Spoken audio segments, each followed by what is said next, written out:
This channel does not promote any violent, harmful, or illegal activities. All content provided by this channel is meant for an educational purpose only.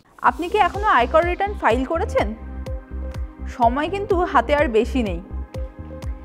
আয়কর দফতরের নির্দেশিকা যা দেওয়া হয়েছিল তাতে আয়কর রিটার্নের লাস্ট ডেট ছিল 31শে জুলাই। এবার এর মধ্যে অনেকেই আছেন যারা ভাবেন যে এখনো তো হাতে সময় আছে, আর কয়েকদিন বাদেই করব। এবার শেষ মুহূর্তে যখন রিটার্ন ফাইল করতে যান তখন হয় সার্ভারের সমস্যা বা বিভিন্ন নথিতে প্রবলেম, সেই নিয়ে ফাইল করতে পারেন না সময় মতো। এই নিয়ে ভুরি ভুরি অভিযোগও রয়েছে। এবার আয়করদাতাদের কথা মাথায় রেখেই কেন্দ্রীয় সরকার একটুখানি নিয়মে বদল এনেছে।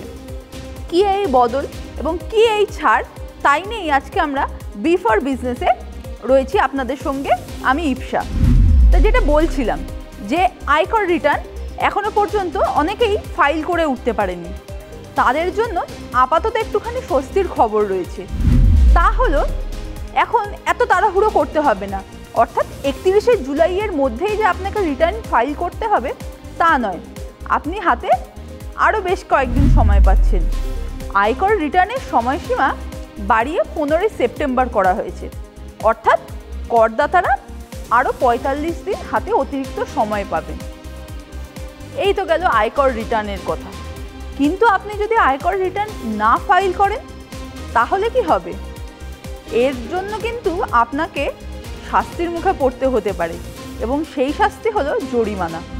আপনি যদি আয়কর রিটার্ন ফাইল করেন এবং সেটা যদি নির্দিষ্ট সময়ের মধ্যে বা এই যে সরকারের নির্ধারিত যে সময় রয়েছে তার মধ্যে ফাইল না করেন, তাহলে যদি আপনার আয় 5 লক্ষ টাকার নিচে হয় তাহলে আপনাকে 1000 টাকা জরিমানা দিতে হবে, এবং আপনার যদি আয় 5 লক্ষ টাকার বেশি হয় তাহলে কিন্তু 5000 টাকা জরিমানা দিতে হবে।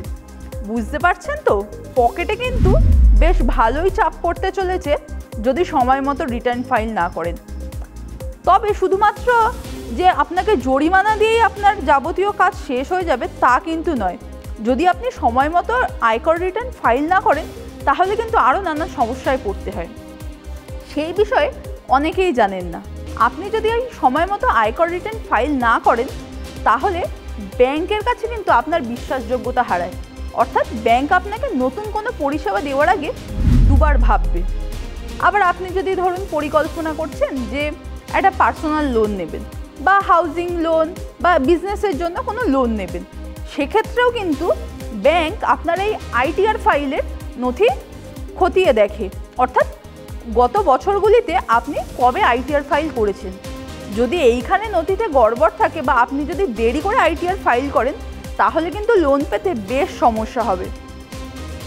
আরও সমস্যা রয়েছে, তা হলো আপনি ধরুন ভাবছেন যে ঠিক আছে আমি আইটিআর ফাইল করছি কিন্তু তা একটুখানি সময় নেই বা নির্ধারিত যে সময় আছে তা পার করে আমি আইটিআর ফাইল করছি।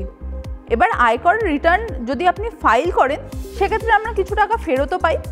এই টাকা ফেরত পেতেও কিন্তু আপনার বেশ কয়েকদিন সময় লাগবে।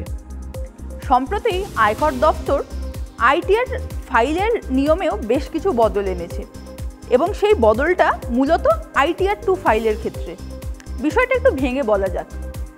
শুধুমাত্র আমরা অনেকেই জানি যে আয়কর রিটার্ন ফাইল করতে হয়, এবার তা কিন্তু নয়, তার মধ্যেও অনেক ভাগ থাকে। আইটিআর 1, আইটিআর 2, আইটিআর 3, আইটিআর 4, অর্থাৎ আপনার ইনকাম সোর্স কি তার উপরে নির্ভর করে যে আপনি কোন আইটিআর ফাইল করবেন। এবার ধরুন আপনার আয় বেতনের বাইরেও আপনার ধরুন রিয়েল এস্টেটের বিজনেস রয়েছে, বা আপনি সম্পত্তি থেকে কোনোভাবে আয় করেন, বা শেয়ার মার্কেটে আপনি নিয়মিত কেনাবেচা করেন এবং সেই শেয়ার মার্কেট থেকেও আপনার বেশ ভালো একটা মোটা অঙ্কের আয় হয়, সেক্ষেত্রে আপনাকে আইটিআর 2 ফাইল করতে হবে। এইবার এতদিন যে নিয়ম ছিল তাতে আইটিআর 2 ফাইল সরাসরি করা যেত না অনলাইনে, অর্থাৎ আপনি যখন এই আইটিআর ফাইল করছেন তখন ফর্ম ফিল আপের ক্ষেত্রে প্রিফিল্ড অপশানটা পাওয়া যেত না, অর্থাৎ ধরে ধরে আপনাকে ফিল আপ করতে হতো এবং সেটাও জেপেগ বা এক্সেল ফরম্যাটে আপলোড করতে হতো। এবার যে নিয়মে বদল আনা হয়েছে তাতে আপনি এই প্রিফিল্ড অপশানটা পাবেন, অর্থাৎ আইটিআর 1 বা আইটিআর 3 যেরকমভাবে ফাইল করা হচ্ছে একইভাবে আপনি আইটিআর 2ও ফাইল করতে পারবেন। সেক্ষেত্রে আপনাকে এই এক্সেল ফরম্যাটে ফাইল আপলোড করার কোনো দরকার পড়বে না। তাহলে আপনার যদি এখনও আয়কর রিটার্ন ফাইল না করা হয়ে থাকে, আপাতত হাতে বেশ কিছুটা সময় পাচ্ছেন, অর্থাৎ এত তড়িঘড়ি করতে হবে না। 31শে জুলাইয়ের পরেও অর্থাৎ 15ই সেপ্টেম্বর অবধি আপনি আইটিআর ফাইল করার সময় পাবেন। একই সঙ্গে আইটিআর 2 ফিল আপ করার ক্ষেত্রেও যে বললাম প্রিফিল্ড নিয়মটায় বদলে এসেছে, সেক্ষেত্রে আপনার আইটিআর ফাইল করতে আরও সুবিধা হবে। আর তাছাড়া সময় মতো যদি আইটিআর জমা না করেন, তাহলে যে জরিমানার কথা বললাম সেই বিষয়টিও কিন্তু মাথায় রাখতে হবে। আয়কর সংক্রান্ত এই ধরনের আরও খবর জানতে চোখ রাখুন টিভি9 বাংলা ডিজিটালে।